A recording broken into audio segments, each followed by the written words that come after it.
Hey guys, welcome back. Today we're going to do some Lomo Saltado.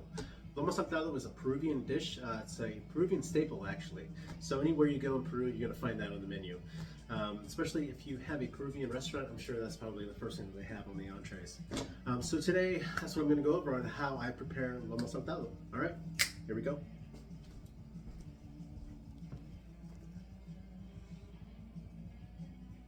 Alright, for my Lomo Saltado, I'll be using the following ingredients. The big yellow Yukon potatoes, that's the type of potato that you'd want to use. That's the typical potato that we'd be using for this dish here. And then cilantro, red onion, some fresh tomatoes. We're going to be doing cumin, paprika. I got some pepper, salt, got my measuring spoons. And then this is called ají panca, so panca pepper. Ají panca. I put a little dab of that in my dish. It isn't mandatory, but it is preferred. So, and then some red wine vinegar and soy sauce. And the type of meat that I'm using here is going to be London Broil. Now you want top round when you're using this. Typical choice of meat to use for this one is top round. So first thing I'm going to do is I'm going to start peeling my potatoes. Once I get them peeled up, I'm going to slice them up into French fries, and I'm going to pop them in here into my water there so they can soak until I get everything else cut up. Now I do have 3 cups of my rice here. That's going to be served on the side, so it's going to be served with some rice today. That's going to be white garlic rice. And then my cloves of garlic that are in there. But first I'm going to start with peeling the potatoes. Alright, now I have my hot oil on the stove. They're in a pot waiting for my French fries. What I'm going to do is cut up these potatoes here and then show you how I'm doing that. So the potato usually has like 2 sides. You got a fat side and then kind of like an oblong side, right? So I like to tend to pop up the potato more like on the thinner side and then get slices of the potato down. Okay, when you get your slices down, I like to put the other bottom slice off to the side so that way it's not wobbly on you when you're making your strips for the French fries.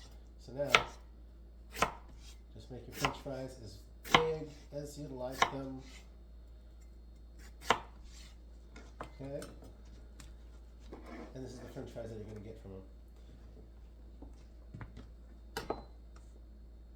Alright, might have some little fat here and there, but again, it depends on how you want them. Sometimes I like to use this size for other things. Alright, so this is how I like to cut up the potatoes for the French fries for the Lomo Saltado. Put it on its roundest side on the bottom, and that's where you want to cut your slices for the potato. Okay, and typically how thick you cut those slices is how thick those French fries are going to be as well. The bottom and top you can put off to the side, that way you can cut up your French fries from those slices there that you've already put on, and then your French fries are nicely cut up, and this is the result. Alright, there you go. So just keep in mind which side to put the potato on, because if you put it on its side too, you might get a little more of a wider cut on the potato. Alright, I'm going to continue, and then from here I'm going to put these in my water and then transfer those to the fryer or to my pot with oil. Alright, I got my potatoes all cut up, all French fried out, and now they're soaking in some water here until I get my veggies cut up, and then I'm going to start frying those potatoes. Alright, next up I'm going to go ahead and cut up my veggies. Get those going and put those on the side. So how I'm going to cut my red onions here for this dish. Now you just need 1, 2 cuts and you're done. That's it. Now if you see this in your onion, that means they're getting a little old there. So you don't want that going in your food either. It does make a difference when you take those out. So just be sure if you see those, take them on out, or go ahead, if you feel more comfortable, just go ahead and get a new onion. But it's not that bad. Oh, out. Alright, next one. Oh, out. Alright. And your other ends. So if you want to make more slices, you can, but typically these are the big ones that are going to go in there. I do have my kids, and they like them cut down just a little more, so I'm going to get one more slice. And I'm going to throw those into my bowl over here on the side and get rid of those ends. Alright, so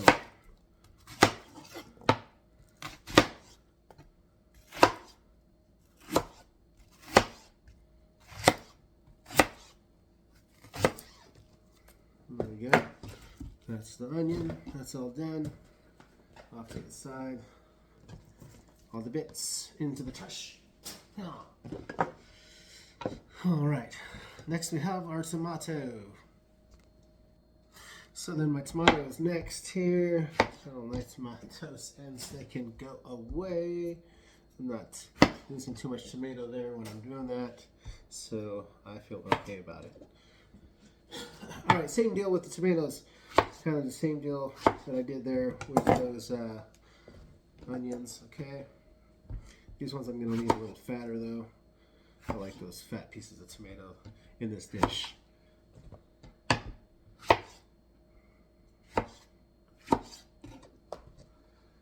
Alright, those are off to the side. Next, what I'm going to do is going to get the meat going. Before I do that, I'm going to go ahead and wash my cutting board off. I'll be right back. Rock on. Okay, so for the meat, again, this is London Broil top round. Now, I want to cut strips of this out. Again, this is optional on how thick you want the strips. Traditionally for me, I like to cut them down into thin strips, so I'm going to go ahead and make this into a smaller version here, a thinner version I should say, and then from here I can cut my strips. So just kind of watch your grain too on how you cut your strips. Try not to go with the grain so much. When it goes off the grain, that meat is going to fall like right apart, you know, when it's done. So you might have to cut at different angles. Just watch the grain as you go.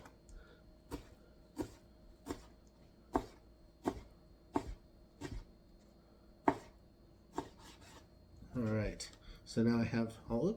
Looks like something got a little tangle there. Not to worry, not to worry. Little spider meat. All done. Alright, now that I separated the spider meat, it's going to go into my bowl over here. Alright, so I'm going to continue that same process until I get all that meat cut up. Once again, if it is too thick, then you want to cut them down into a smaller, thinner fillet there. Alright, see the difference? Okay, all right, on to the next step. Be back in a minute. Rock on. All right, now it's time to fry my potatoes. You only want to take, a little batch at a time.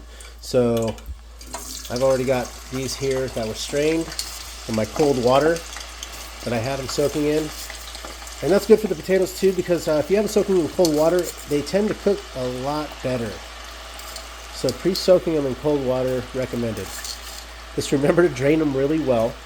Don't just throw some fries in there with like half a bottle of water following. That'd be very bad, very bad. So heat to like about 375 your oil. 365, 375 around there. And I'm using corn oil to fry my potatoes today.